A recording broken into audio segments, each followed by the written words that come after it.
Okay, I guess we can start. Any questions about the background?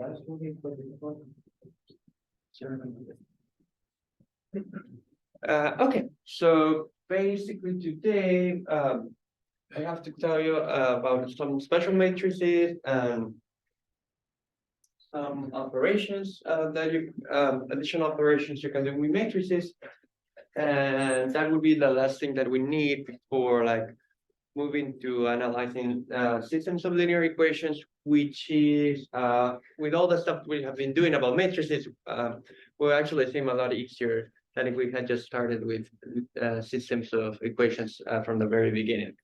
So the first thing I have to tell you today is like some special matrices, like there are basically two that I need to discuss.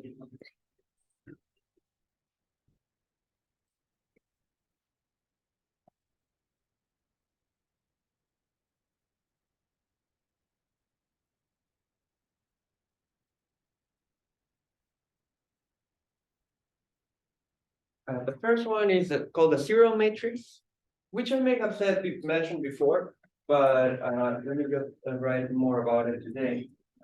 So the first matrix is the zero matrix.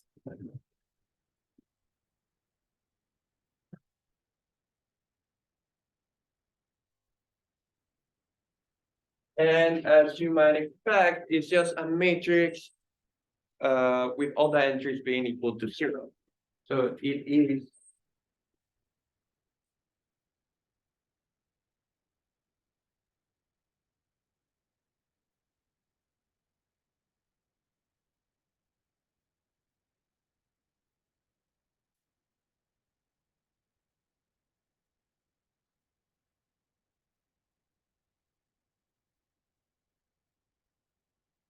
okay.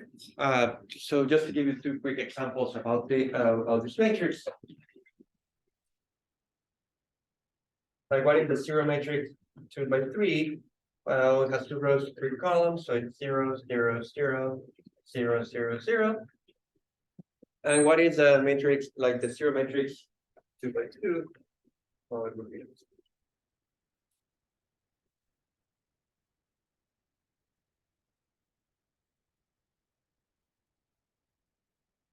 like in practice, like usually you don't specify the size of the matrix. That's kind of obvious from the context. So instead of like writing 0 2 by 2, you just write 0. Like so many times, it is common to just write this as 0.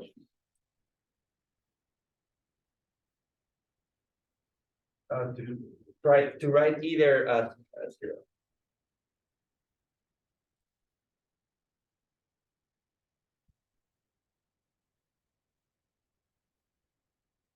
And then the context would tell you what size of the matrix you're talking about. And then you figure out the size from the context.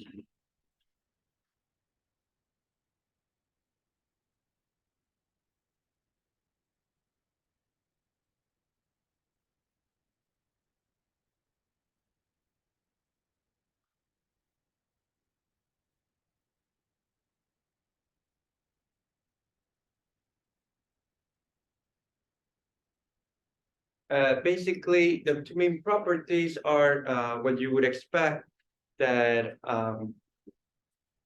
it behaves like the number 0, right? So what is the property of the number 0? That 0 plus any number gives you that other number, right? Like it doesn't affect any addition. And 0 times any number just gives you 0, right? So let's just write that out.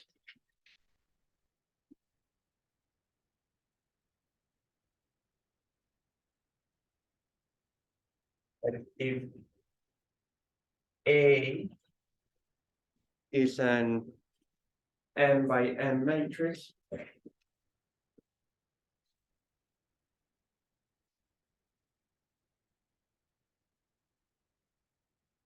A plus a 0 matrix gives you A, right? So it does nothing when it comes to addition. And if you do the multiplication, well, so here I'm just still emphasizing the size to just practice a little bit more about this stuff about the multiplication. So remember, if A is n by n, in order to do the multiplication, we needed the first size, the first number, the number of rows to agree with the number of columns. So this zero matrix has to be n times something.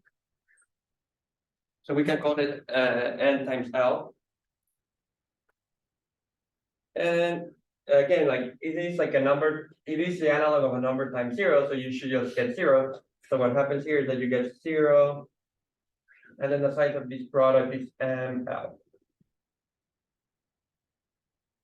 Is that making sense?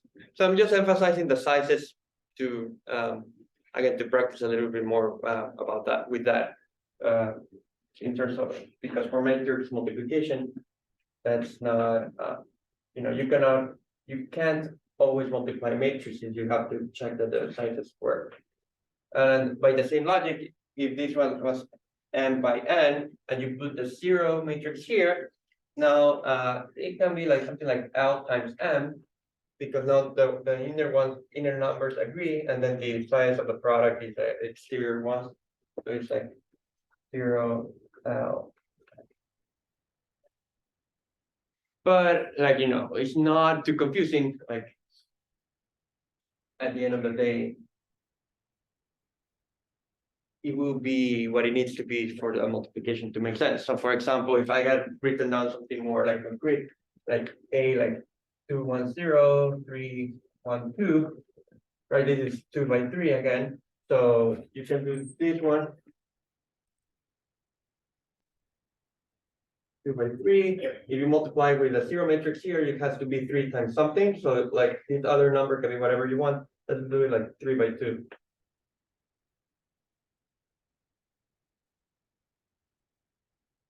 Here's some examples.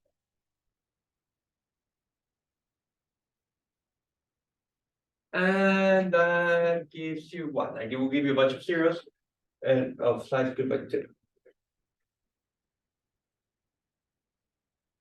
And by the same like logic, if you can put like this matrix on the second one, it's 2 by 3.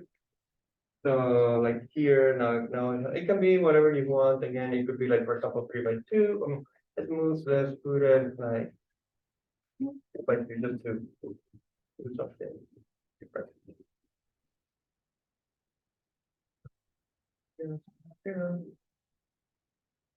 And like the important thing is like, again, these two numbers agree, these two numbers agree. And then the end result here would be 2 by 3.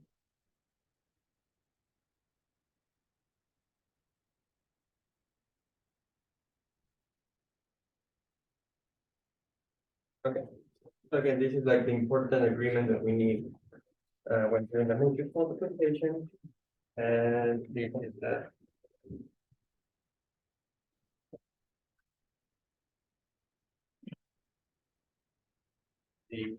how do you determine the size of the product?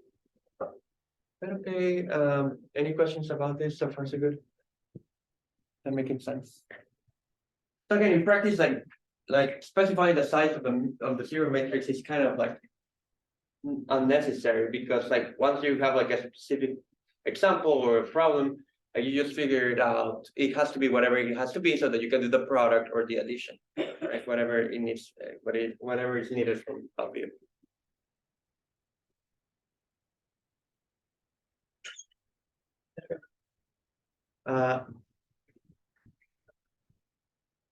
Okay, a slightly more interesting matrix is the identity matrix. Before giving you that, I don't know if I said it explicitly before, so like let me just write a quick definition.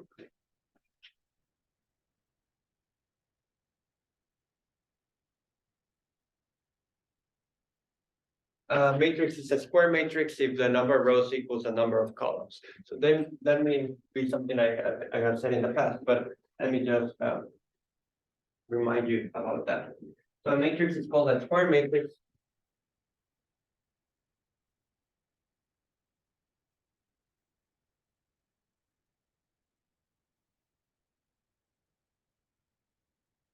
Square matrix if number of rows equals number of columns.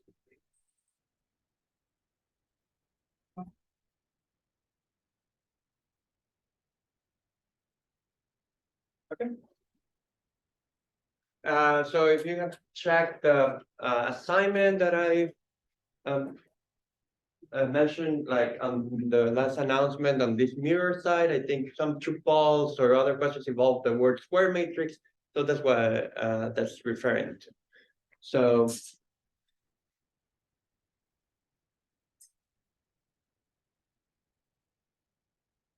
otherwise, it's just called like a rectangular matrix because like that's literally how they look in either case. They either look like a rectangle or like a square.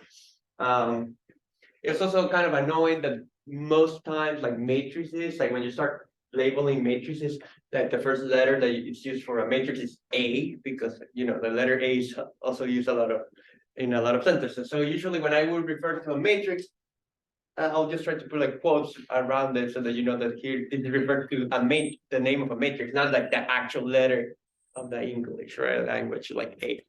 So it can be, I mean, it is not that confusing, but it's slightly annoying because we don't have like a special notation. I mean, like on the computer, when you're typing something, sometimes like there's a special notation that you can use for matrices, but on the board, there's nothing really like a universal convention, like of putting like, well, not like an arrow or something, but like an analog of that. So I'll just put quotes typically when I'm talking about matrices in that way. Okay. So why is that important? Because now we can talk about the identity matrix, which is the second type of important matrix for today.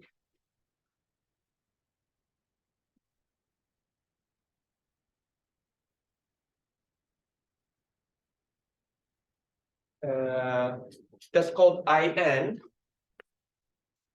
So this is a square matrix. So that's why I mentioned first, like the square matrix is a square matrix.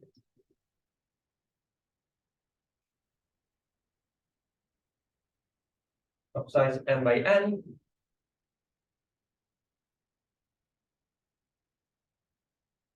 And the idea is that it just has ones along the main diagonal and zeros elsewhere. So it has ones along the main diagonal. I'll give you two examples and you'll see what I mean.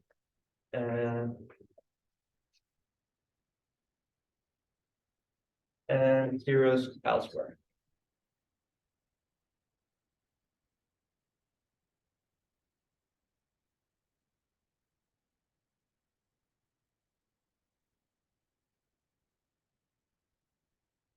So what is I2 is a 2 by 2 matrix with ones along the diagonal. Which diagonal I'm talking about?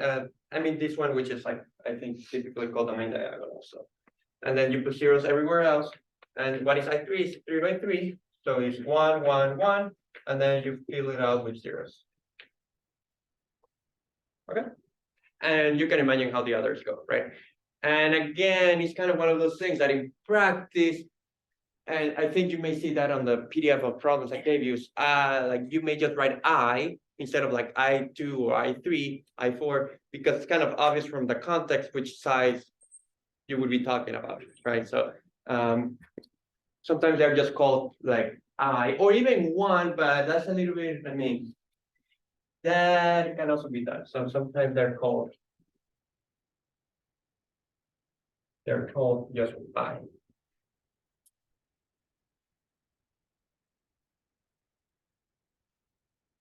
Without specifying the size, right? That's what I mean. Because again, the context would kind of tell you what that would be. So there's an analog of these properties for the identity matrix.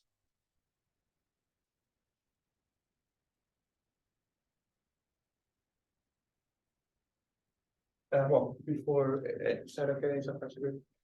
Okay, so like the idea actually is to think of this matrix as the analog of the number one, right? In what sense? In the following sense. So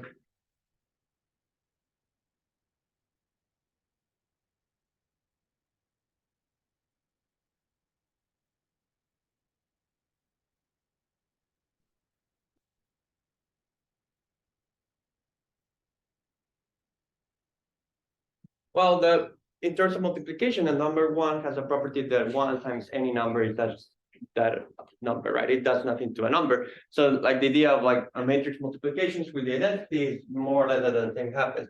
So if you do A times the identity matrix, it's just A again. So nothing changed. Okay. And if you do, and like the same with the, if you had written it in the opposite order, it's just that again, like maybe you have to adjust a little bit the sizes. So like,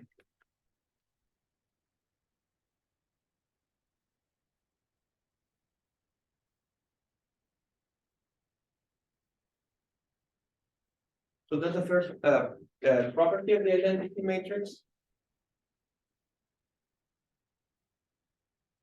So again, just to go on with this example that I have been using with that particular matrix, if you take 2, 1, 0, 3, 1, 2, like, and this is 2 by 3, so I need to put like a 3 by 3 identity matrix here for this multiplication to make sense.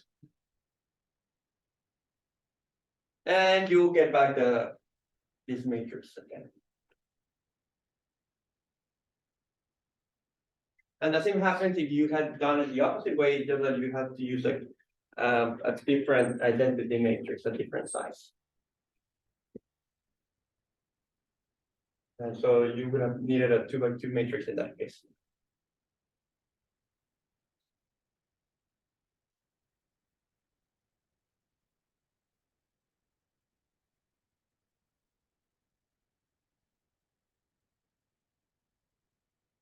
Right, because this would be 2 by 2, and then the 2 by 3, so the product makes sense, and it gives you something 2 by 3 again.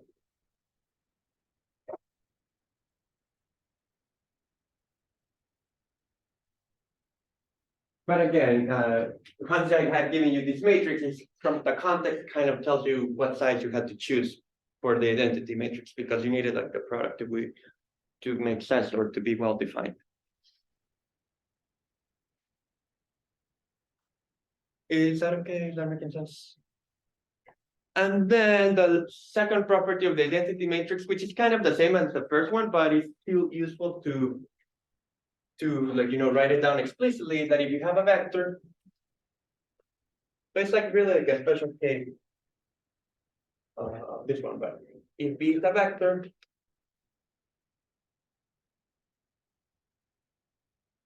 A times B, sorry, like the identity times B just gives you B back. So it is like the identity matrix sees a vector and leaves it alone, doesn't touch it at all. Like it is a do nothing operation. Just like stay where you are. So like basically, like for example, 1, 0, 0, 0, 1, 0, 0, 0, 1, right? Which is like a 3 by 3 identity matrix times x, y, z would be x, y, z again. No component is modified. Okay. So in terms of a process, it's literally a class-free. I mean, the process is do nothing, right? Like just sit there and don't do anything to the vector. So it is like a special case of this stuff, because like if you wanted, you could think of this as a 3 by 1 matrix. Like you can think of a vector as a matrix if you prefer. So it's like a special case of that, but it's kind of useful to still psychologically think of vectors as different as matrices, even if strictly speaking, like they're like special cases, like in that perspective.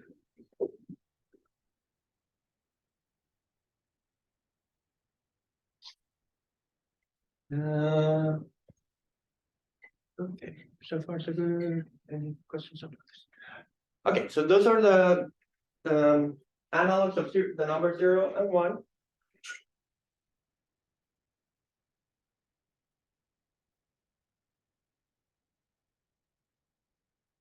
Now, we can say a couple more interesting things now that I have discussed this. So there's an operation of with matrices that you can do, which is called taking the transpose of the matrix. So let me explain what I mean by that.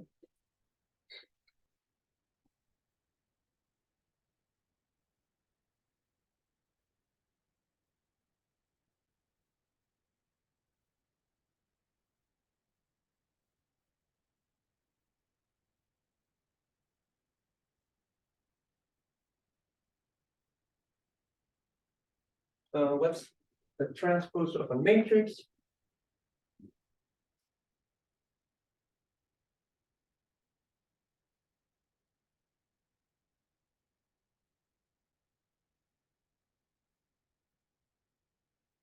There's kind of like what you would call like the good definition, and then like the down to earth definition. I'll give you the down to earth version because that's what that we need. Like towards the end of the course, I'll mention you what's another way you could have defined this matrix as, which ends up being useful. It's on the PDF already written on the notes, but it's just a little bit too much to do at this moment. So, and it's like this definition is not so unnatural, but it's not like the best one, like from like the perspective of like a mathematician or whatever. So, so if A is an n by n matrix, right? Kind of like the idea of a transpose is it turns rows into columns. That's how you should think about it. So then a transpose, like that's a symbol that we use for the transpose of a matrix. It's going to be an n by m matrix. So basically, notice I'll see it, you'll see it in an example in a moment, but essentially you reverse the sizes, whose rows such that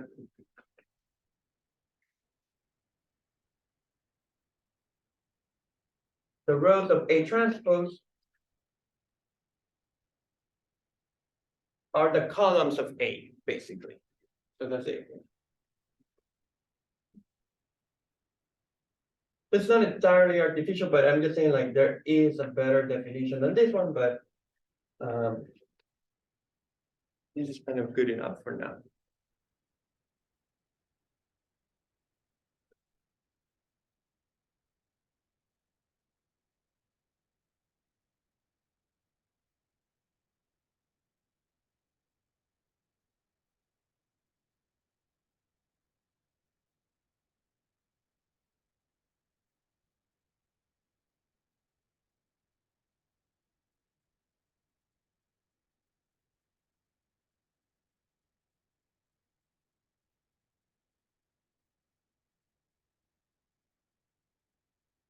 So for example, let's keep working with this matrix that I have been writing so far. So let's say that A is 2, 1, 0, 3, 1, 2. A trans, okay, so this is 2 by 3, right? A transpose is supposed to be 3 by 2. So it switches the sizes, right? And the idea is that the columns become the rows, or the rows the columns, however you want to think about it. So let me grab my vector.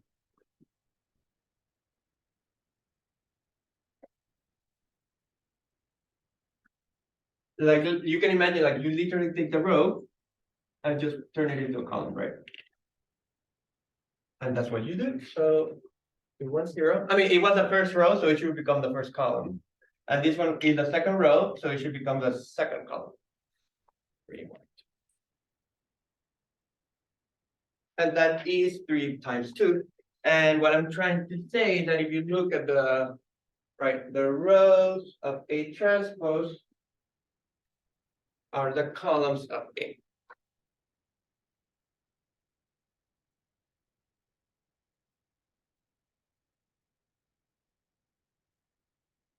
Right? Or you could also say the columns of A transpose are the rows of A, right? It doesn't matter like how you want to phrase it. The only point is like turn rows into columns or columns into rows, right? Like just like reorient the matrix in a sense.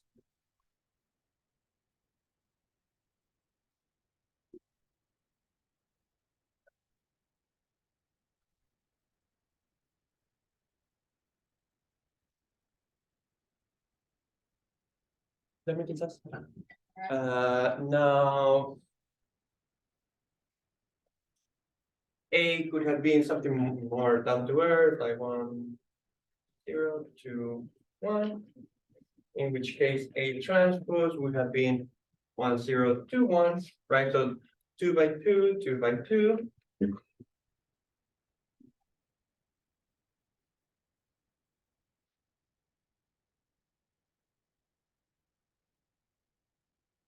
And what would be the transpose of the zero matrix? Oh, it was a bunch of zeros, so you just get a bunch of zeros again. So the only thing that really happens is that, again, if you want to specify the order, like the sizes, it's like if you take a zero matrix of size n by n, when you transpose it, you get a zero matrix of size n by m, right? That kind of makes sense. And this is more interesting, which is when you take the identity matrix, right? Well, here's, for example, an identity matrix. So imagine just turning the rows into columns, right? I mean, kind of do it in your head. You won't see any difference. Like the transpose of an identity matrix, it is the matrix itself. So like again, like just imagine doing it with this matrix, turn rows into columns, or doing it with this matrix, turn the rows into columns, and you'll see no difference. Okay.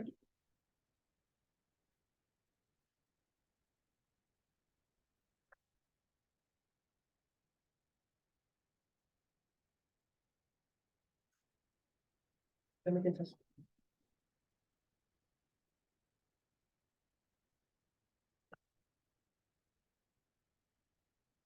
So that brings us actually to something very important, which is if you start with a rectangular matrix, like a random one, like 2 by 3, and you transpose it, you get something of different sizes, right? So there's no chance like that they would even be the same, right? Because their sizes are not the same to begin with, right? But if you're a square matrix, right, like 2 by 2, 2 by 2, there was a chance for these two matrices to agree, right? Like A and its transpose. In fact, that's happening with the identity matrix.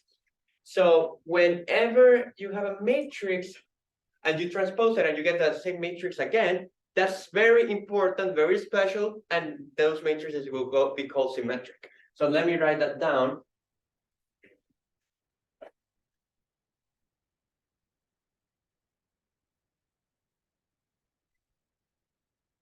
Because it doesn't happen all the time. So a matrix, a square matrix,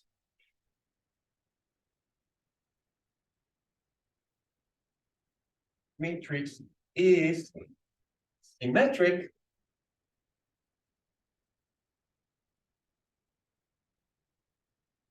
if it equals its transpose, if A equals A transpose.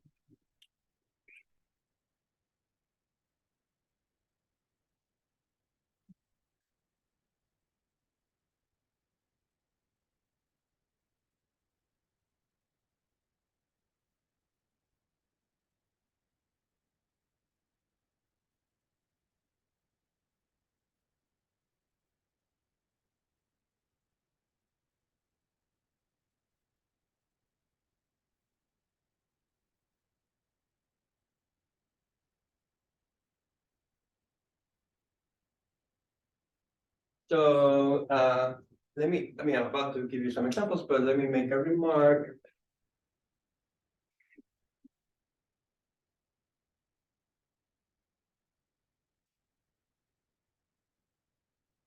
If you're a matrix, like being symmetric is almost like first class of matrices. Like it is like, you're in a different category. It is like is this and another thing called orthogonal. They're like the two best possible matrices you could be. Like everything else is kind of not the same. So being symmetric is one of the most important properties of the matrix could have. So being symmetric is one of the two most important properties a matrix could have, basically.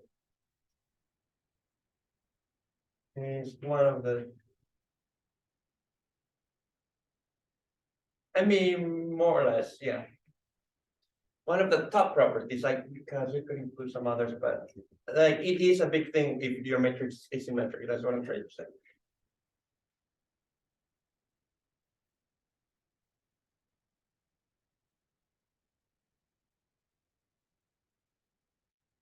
That will be appreciated more towards the end of the course, because like the end of the course we'll deal a lot with symmetric matrices.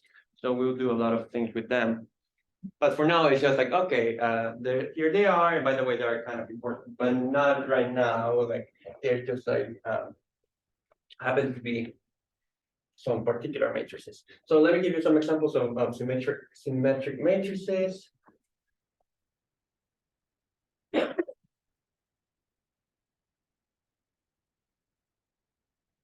Well, the identity matrix, as I had said, this one is symmetric. Something like this. Let's try to work it out.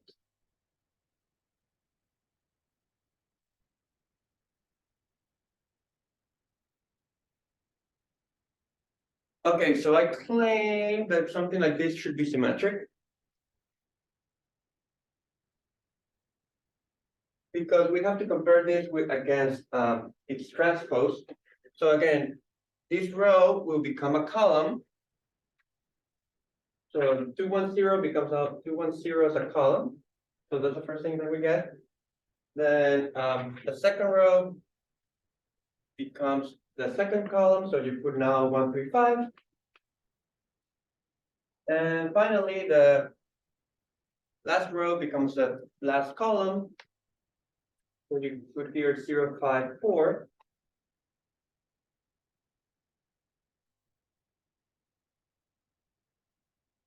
And if you want to check if they are the same, I mean, you just can compare them again by rows. So it's 210, 210, 135, 135, and then 054, 054. Right. So they look, so essentially for a symmetric matrix, when you take the transpose, it's like you don't see any difference, right? That's the whole point of it being symmetric, right? So they're the same. And like maybe this kind of like give you an idea of why they're called symmetric pictorially, because if you think about the main diagonal, right? Imagine like the main diagonal here.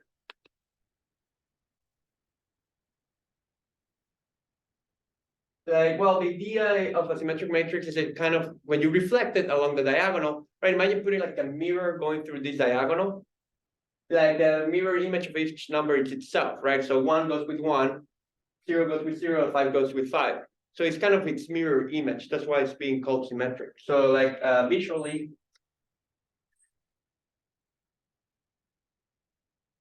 asymmetric if when you reflect it along the main diagonal, you get the same matrix, right?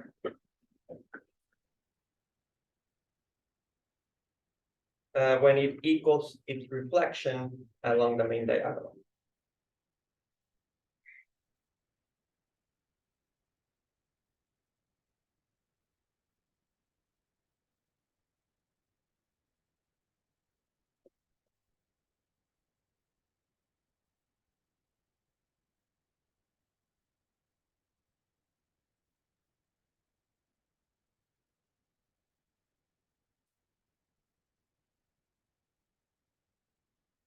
That making sense. So this is the main diagonal. I'm saying imagine that you had a mirror there. You reflect with respect to the mirror. If it's symmetric, there's no difference. For one, like it's kind of like the cutting the matrix along the diagonal to have two pieces. If the matrix is symmetric, each piece is like the reflection of the other. So that's why kind of like at least from that perspective, the name symmetric makes sense, right? Because visually it does look symmetric.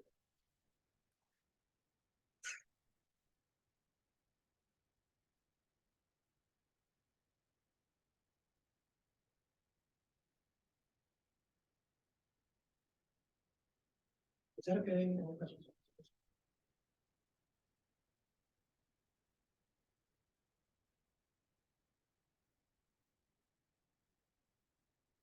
I mean, that like visually knowing that more or less helps you identify like all the symmetric matrices that you of a given size. But so for example, just to make it more concrete, what are the 2x2 symmetric matrices?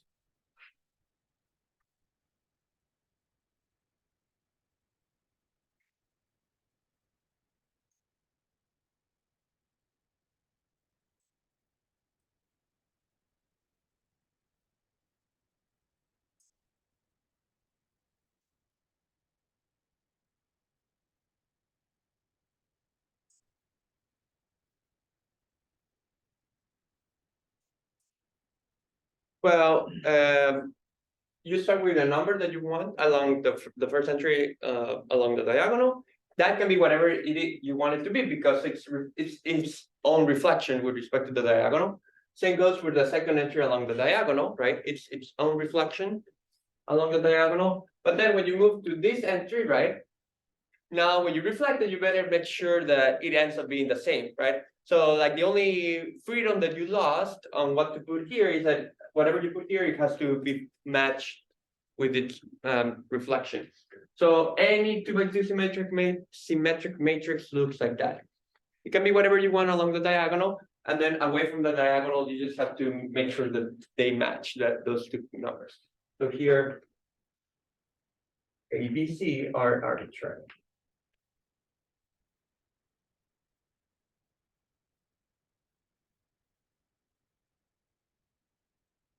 Is that okay?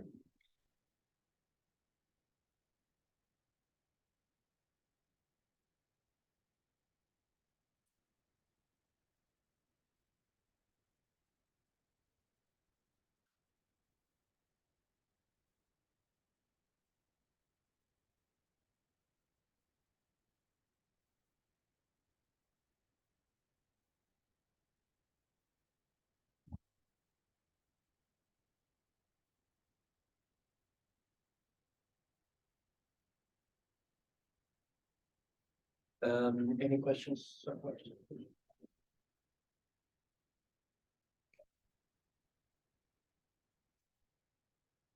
Okay, let me give you two like applied examples of symmetric matrices. Some applied examples.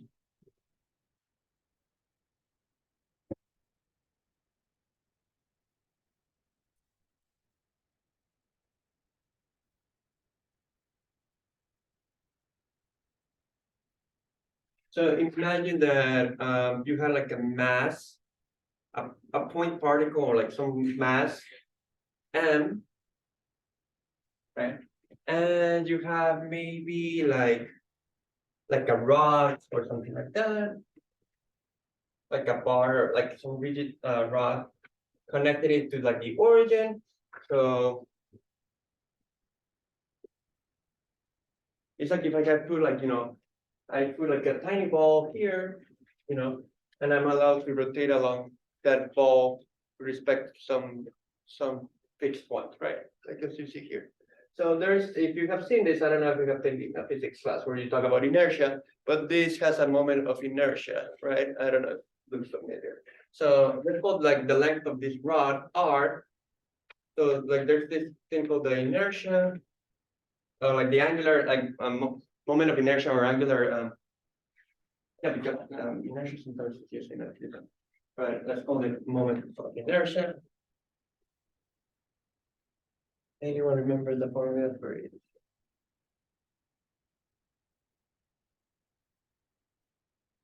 Well, the 112 could depend on what sort of solid it is, but it is more or less mr squared. There could be a coefficient in front of it, but it doesn't affect too much. I mean, I think when it was a point particle, it's fine. It's just mr squared. You don't need like a 1/2 or another number in front of it. But yeah, if it's like a cylinder or like a sphere or something else, like the moment of inertia could be different. But like philosophically, it's just like kind of like mr squared, and that's related to angular momentum. If you have seen this, but so, but this is just a number, whatever it is, right? Right, that's a scalar. But so that's the baby version of inertia. The grown-up version of inertia is like, wow, what's the inertia of like a solid object, what's called. And actually, that's not a number, it becomes a 3 by 3 matrix.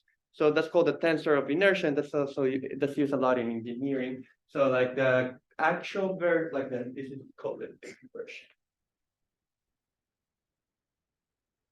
And the grown-up version, it is a matrix. So like called the tensor of the inertia tensor. So the grown-up version, so it's like when you have like a rigid object, what they call a rigid object. Because like here you imagine this as having no size, right? That's like the baby version. Like the rigid, like the adult version is like an extended object, like a book or something that has like volume. That's what I mean. So a rigid object has instead a tensor, an inertia tensor, which is a 3 by 3 matrix, which is symmetric. What's the important thing of it? The very important thing is that it is symmetric, which is a 3 by 3.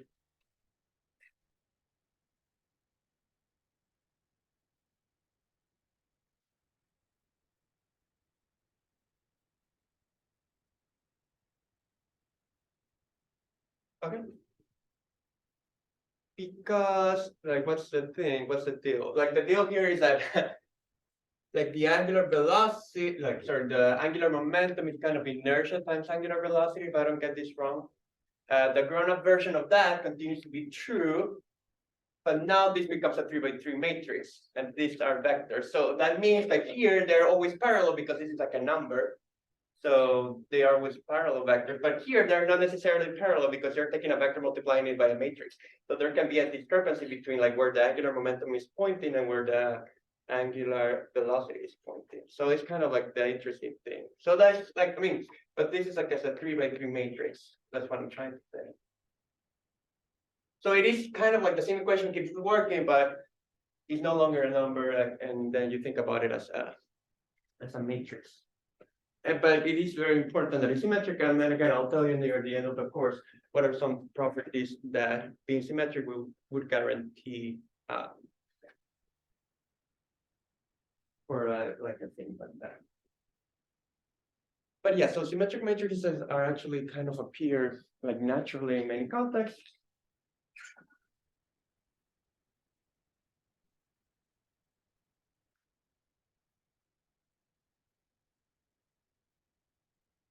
So that's like one applied example. Another applied example about this, which is kind of more important, in fact, is like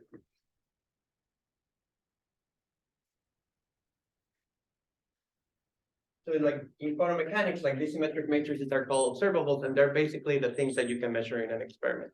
So these symmetric matrices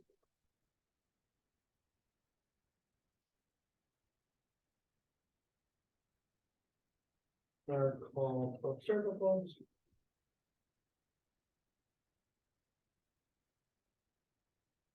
And are the things that can be measured in a sense, like would that impose.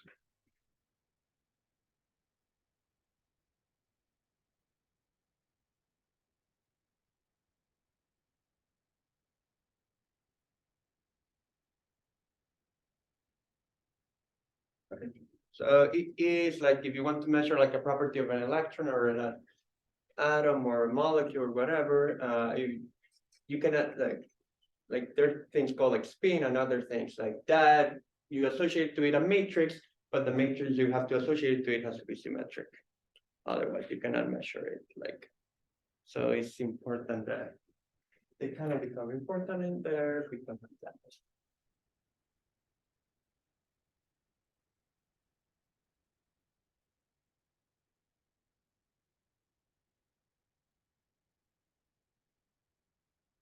Okay. But like, I mean, that gives you like an idea that at least these matrices do appear somewhere else. So they are, yeah, they're kind of. I mean, the moment this example also I mean, there's like a, if you go to Wikipedia, you can find a formula for the entries of this matrix. It involves some triple integrals. So if you may want to wait until you take multivariable calculus to make sense of it. But yeah, it is like, just that in physics, they use a lot of symmetry arguments, blah, blah, blah, blah, blah, blah, a bunch of things to simplify it to a number. Then it's a number that they give you for certain things. But yeah, in general, it's like a matrix. Well, anyways, this is one of the two, like again, more or less almost like top 2, top 3 types of matrices you could be in terms of importance. Any questions so far before we move to the last topic for today? Okay, so the last thing that I wanted to talk about today is invertible matrices. And with that, we'll have like all the tools to talk about systems of equations in a very simple, easy way. So that's good.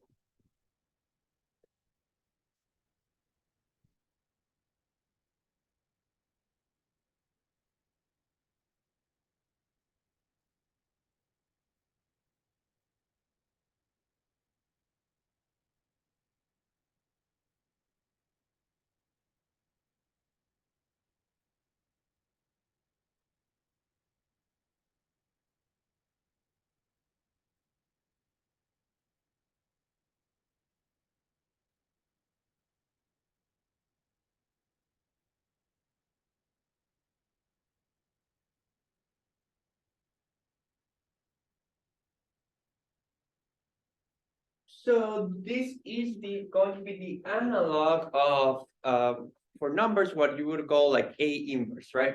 So if you had a number,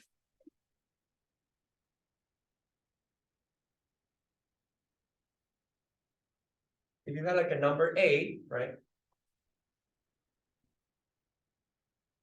Well, what was A inverse? You could say, well, that's just 1 over A. Although that's, I mean, that's kind of like the same, right? Because it's just like slightly different notation for writing them. Really, that property of A inverse, right? Like the key property of the inverse of a kappa number is that if you do A times A inverse, right? That's the same as A inverse times A, which is just 1, right? Like that whole point of like the inverse of a number is that when you multiply them together, you get 1, which is more obvious if you write it as A times 1 over A, right? Because 1 over A times A, which is 1. And that looks maybe more clear because you have been conditioned to canceling out the numerator, denominator of a fraction. So that looks a little bit better. But the point of an invertible matrix would be a matrix for where more or less the same thing happens. Okay, so a matrix is invertible.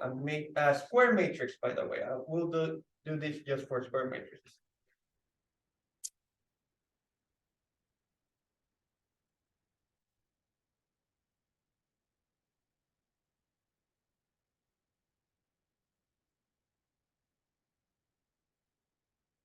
If you can find a matrix called A inverse,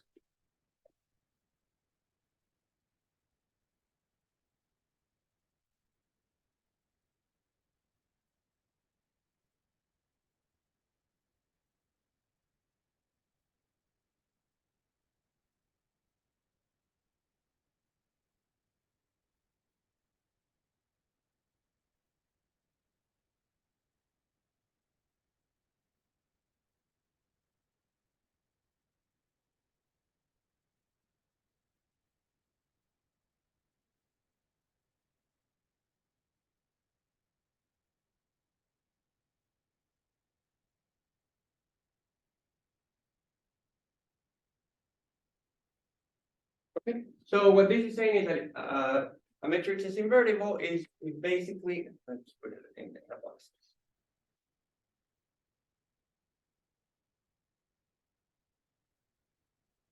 Matrix is invertible, it basically, you can find another matrix that when you multiply them together, you get the identity. Okay.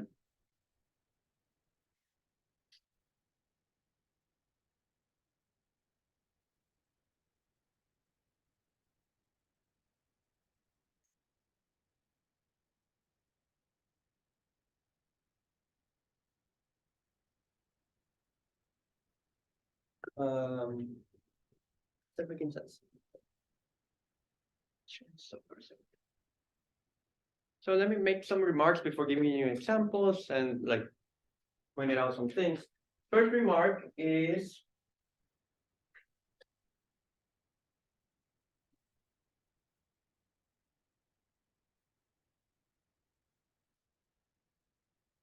that never write A inverse as 1 over A. This never gets done, never is used in linear algebra, so never write A inverse as like the identity over A or something like that. You will never see in linear algebra, you never kind of see like fractions. That's kind of what I'm trying to say. So it's just never there. Okay.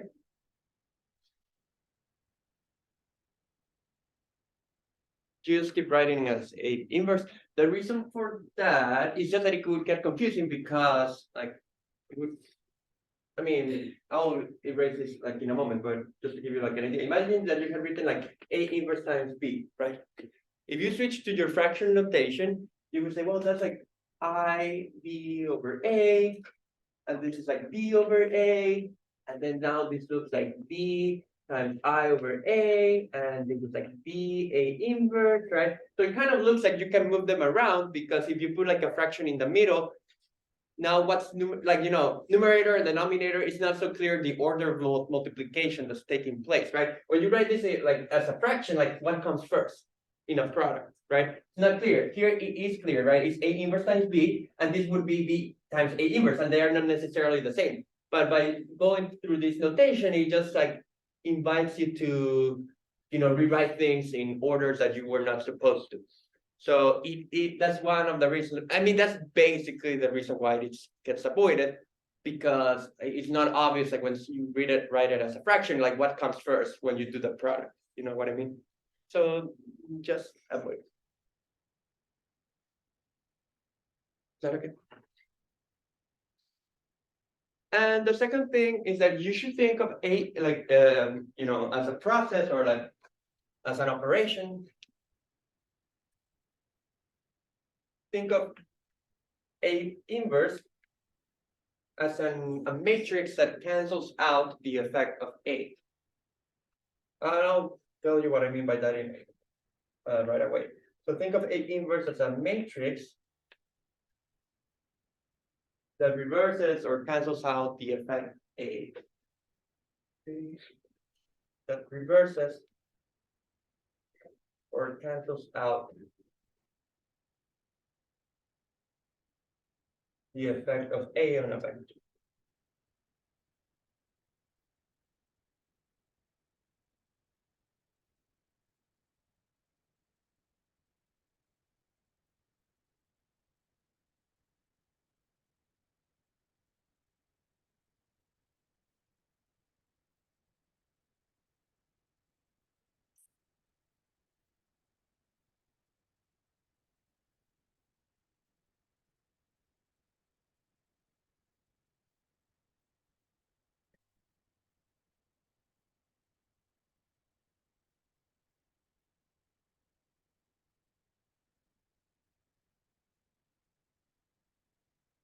So let me explain what I mean by that.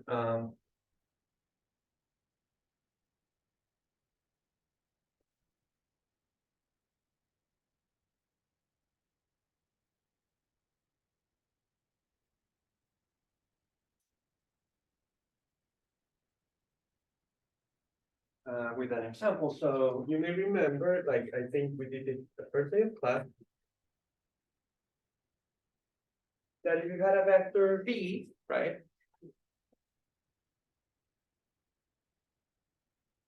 You could rotate it by an angle of theta degrees counterclockwise. And let's call this v rotated, right? And so this was like theta going counterclockwise. And this rotated vector was essentially like a rotation matrix, right? Times the vector v, where the rotation matrix had entries. Well, this will be useful in a second, but for now it's not that important. But let me write it down.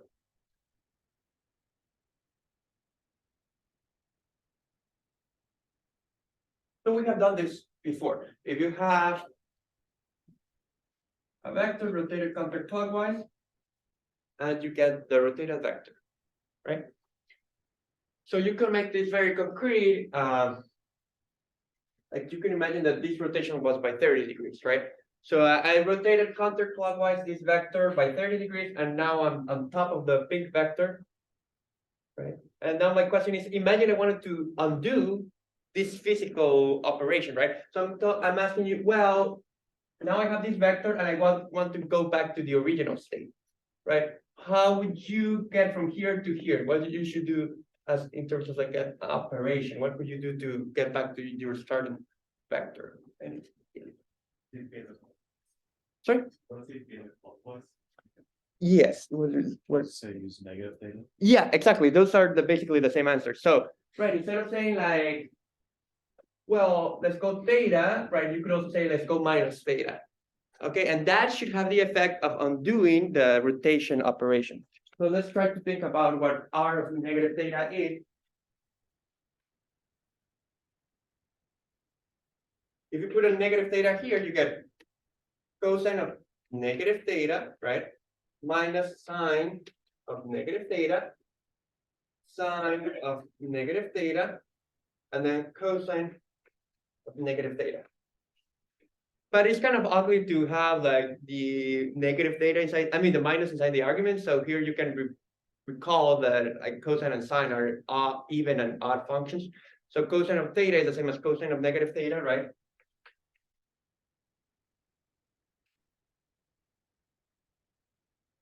So this one, these two entries give you the same as before. And then this minus, since sign is negative, is odd, you can take it out. When you take it out, there was a minus in front of it, so minus minus becomes plus, so you get sine of theta. And this one becomes minus sine of theta. Is that okay? Is that making sense? So that should be, I mean, they're essentially the same formula, but it looks a little bit better written this way. Is that okay? And now my claim is that, I mean, that kind of makes sense.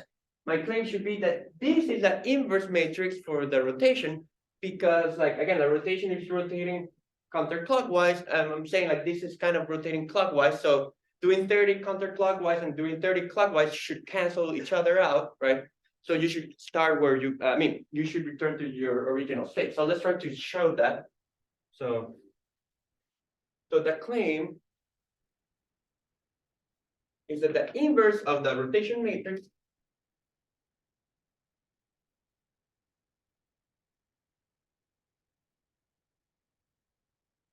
is this other matrix that I just wrote.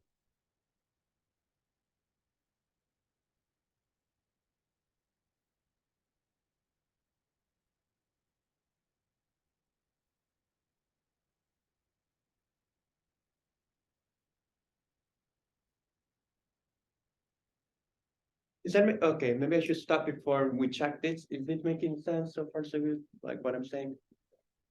Okay, how do you check this? Like the only way we have to check this right now is that if you do the product of these two matrices, you get the identity, right? Like the only way, right? Like you should think of like the inverse matrix as like a canceling operation, right? So it cancels the matrix A. Canceling here means that you get the identity. So to check this, we have to do the product to see whether it gives you the identity or not. So to check this, let's do r theta times r of negative theta, right? That would be cosine of theta, negative sine of theta, sine of theta, cosine of theta, times r of negative theta, which is cosine of theta, sine of theta, negative sine of theta, cosine of theta. Okay. So we have to do the product of these two 2x2 matrices. And let's try to see what we get. So when I do, remember, like the entries are the dot product between the first row and the first column. So you get cosine squared, right? Minus with minus gives you plus, so you get plus sine squared of theta. Then you do this dot product with this, this vector dotted with this vector, so you get cosine of theta, sine of theta, cosine of theta, sine of theta, minus sine of theta, cosine of theta.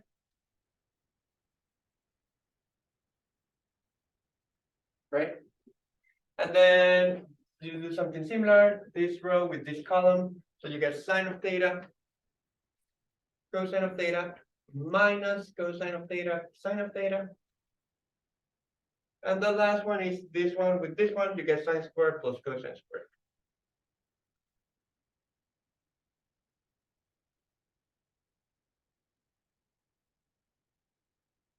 Is that making sense?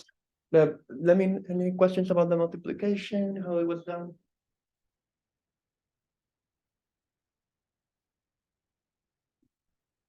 Okay, so this one is easy because here you have cosine sine minus sine cosine. That's the same, right? So you get 0. And this one is also easy because you have sine cosine minus cosine sine. So that's also 0, right? And then you have, hopefully everyone remembers cosine squared plus sine squared, right? Or sine squared plus cosine squared, either of them is 1, right? So we found for this matrix, we found a matrix whose product gives you the identity. And like the way I wrote it, like you kind of have to check the other order. but like it is kind of the same kind of type of argument. Like you'll end up using cosine square plus sine square again. It is not that different from what I just did. So like this kind of tells us that it is a, that was the inverse for that. So it is correct. So this like the claim is correct.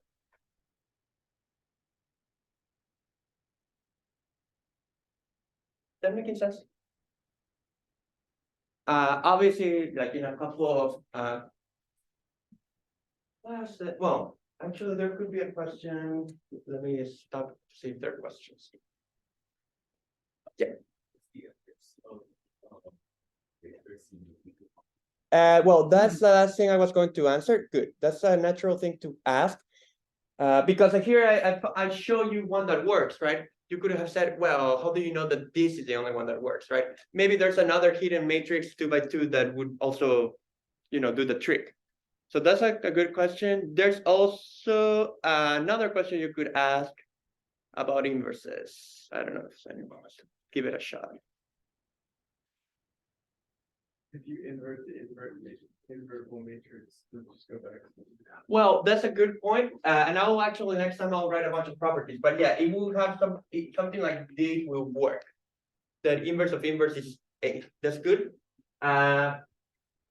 And in fact, next time I'll just give you a bunch of properties, but I don't want to flood your brains with information right now. But you always invert. Yeah, that's another question, right? So like the two remaining questions that I will answer today are: can you always invert, and is the inverse unique? Just because the other class didn't tell me that I finished 10 minutes earlier, so I kind of want to stop you at the same place in both classes. So we have enough time to answer those two, right? So question one is like, is there an inverse for every like matrix? Oh, which is squared, right? So here's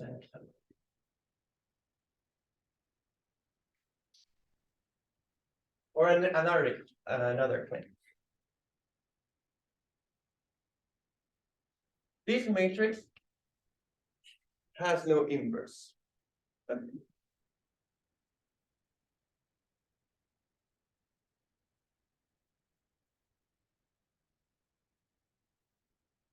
I mean, choosing very simple numbers to make it easier, right? In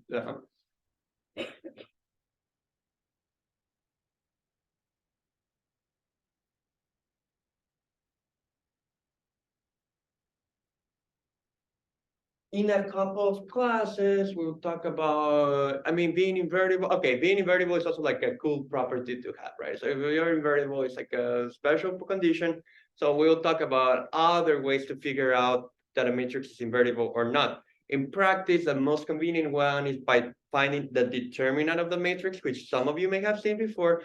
And the idea is like this matrix will have determinant 0, so it's just going to be a number. And if you get the number 0, that will tell you that the matrix cannot be inverted. But right now we're not doing it that way. We're just doing it more like, okay, like down to earth. I don't know what the inverse would look like. So how will you check this? If there is an inverse, right? If there is an inverse, a inverse, it would be like, well, we don't know what the entries are, so let's just call them A, B, C, D, right? It would be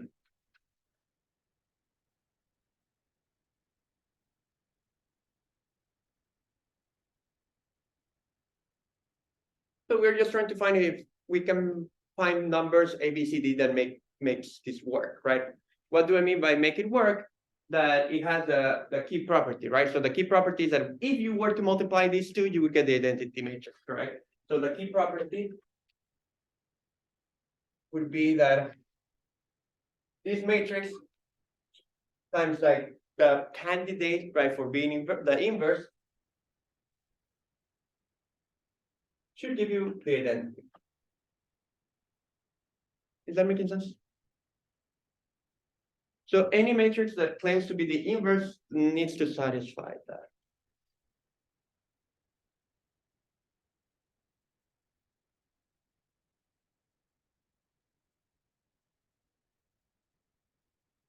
But well, I mean, this is why I chose this number so that like the product was kind of like easy to do.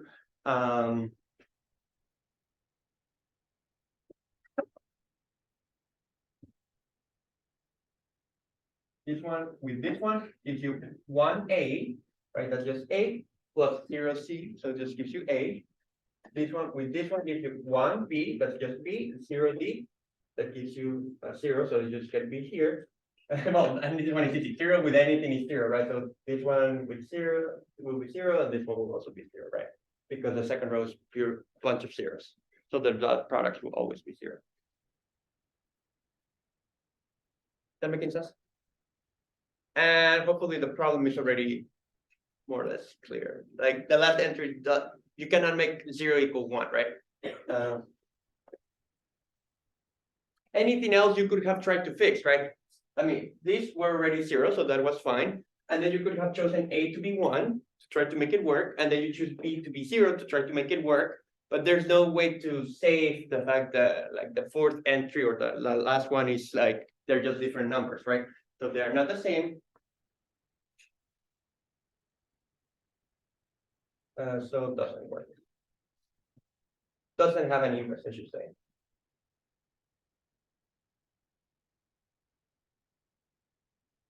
Is that making sense? In fact, like if you think about, if you want to think about it, this more or less tells you that a matrix, as soon as it has a row bunch of zeros, it can never have an inverse, because when once you take this row with a bunch of zeros, you start doing the dot products, kills everything. So you would never be able to put like a 1 wherever it's needed for the identity. I mean, but again, later I'll give you a bunch of like conditions to detect when a matrix is invertible or not. But for now, like, you know, like a very hands-on approach is just like, well, we don't know what the inverse would be. Just give it 4 names to the potential entries, and you see that it cannot work. Is this okay? Does that make sense? Okay, and now, yeah, this is a good, almost ready to finish. So that answers like the question of, can you always find an inverse? No, right? You cannot always find an inverse. And again, I'll explain when you can and when you cannot. For now, it's just like I just gave you an example. That's kind of like interesting. Then the other question was like, is there more than one matrix that works, right? So if you find an inverse, could there be more than one that work? And the point is that there are no more additional matrices that work. So let me write that down.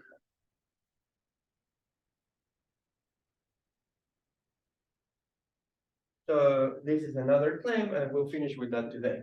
So if A is invertible or has an inverse, there's only one matrix that does that. So if A is invertible,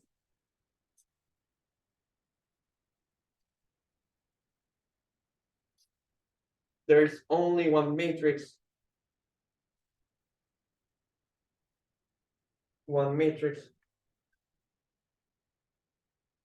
The inverse that satisfies the property of being the inverse.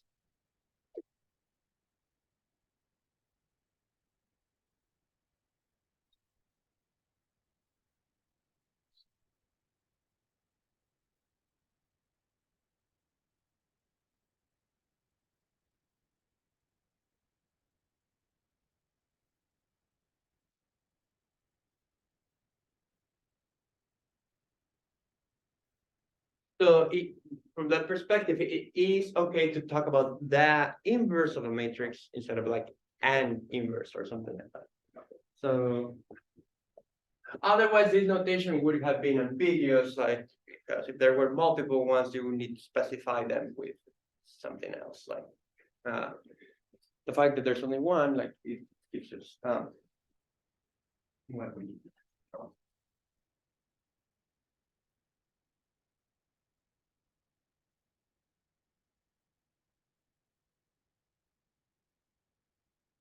Okay, so this is kind of actually this is a good example of where the sense in which I was saying, like, in terms of computations, this course is always sums and multiplications. You will never do anything that doesn't require adding or multiplying numbers. But in terms of concepts, right, you can start getting like a sense of why it's kind of more like abstract in a sense, like the other math classes that maybe you have taken in the past, because the fact that there's only sums and addition and multiplication involved, that allows us to kind of like get like a deep dive into every particular concept, because like there's a lot of, the tools are kind of like available to say things. So for example, I can give you like a proof of that this is true, which is like a very elegant proof, and it's not the one that you have to worry in the sense like you need to know it, but kind of we have the opportunity to do it, and like this kind of shows you like a sense like of the flavor of like the arguments that this course has. So let me give you a proof.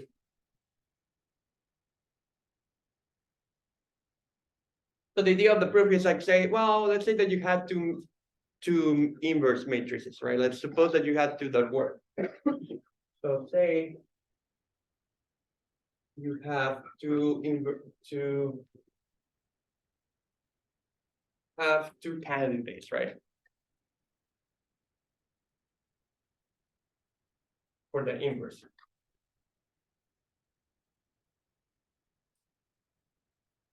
Let's like call them A1,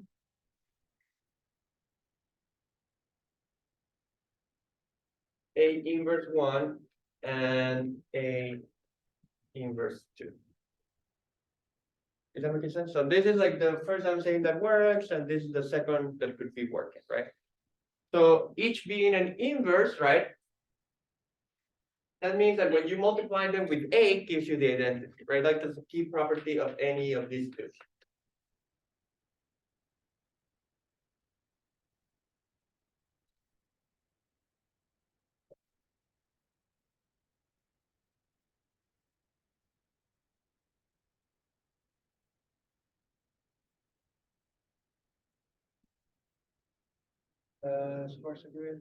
So I just copy twice the condition for being invertible, one for each candidate, right? So let's call these two equations star and double star, or asterisk and double asterisk.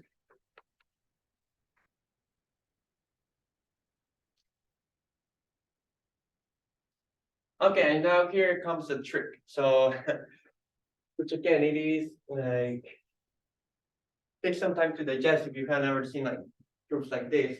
Kind of look too silly, but they end up working. So you start with the first candidate, right? That's the same as this candidate times the identity matrix, right? Because the identity matrix is like 1, so you're always free to multiply by 1. You're always free to multiply by the identity. So this seems like a very stupid thing to do, right? Because why do you want to write explicitly the number 1 in an equation, right? That's kind of like the trick, right? It's like to do like something that looks very silly. So I'm just saying that a matrix is the same as a matrix times the identity. But why is that useful? Because if you think about it, these two equations are giving you formulas for the identity. So for example, you can use a second version of the equation, right?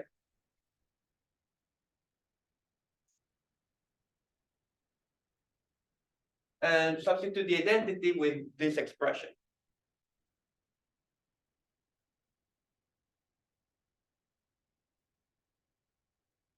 Is that making sense? So I'm just replacing the identity, which you see here, with A times A2 inverse.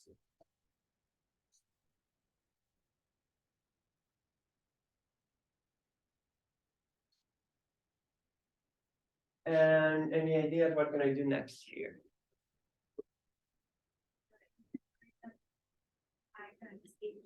Yeah, exactly. You can use the first equation, right? Let's use a different color. A1 inverse times A is right here, right? So that's another formula for the identity. And again, it is the identity, so you can hide it whenever you want. So let me hide it again.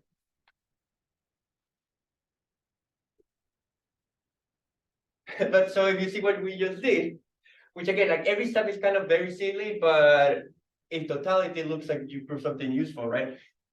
This is telling you that the second candidate for the inverse is actually the same as the first candidate for the inverse.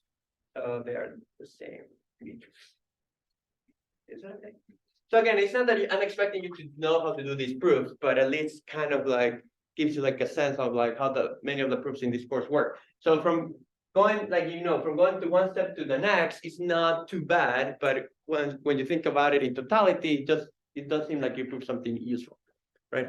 And many of the linear algebra proofs in this course are kind of like that. It doesn't feel like you're doing too much, but then when you put everything together, it's like, oh, I just proved this, like, and now that's important. So okay. Next time, Wednesday, I'll tell you like a bunch of properties of inverses and transposes. And with that, we can now finally start talking about how to solve systems of linear equations. So I'll give you like a mini question on Canvas and just like a quick one before Wednesday, like this like short quizzes for you to just work out like a little bit about this. But if not, remember I have office hours, that's good. I'll see you on Wednesday otherwise. Let me stop recording. So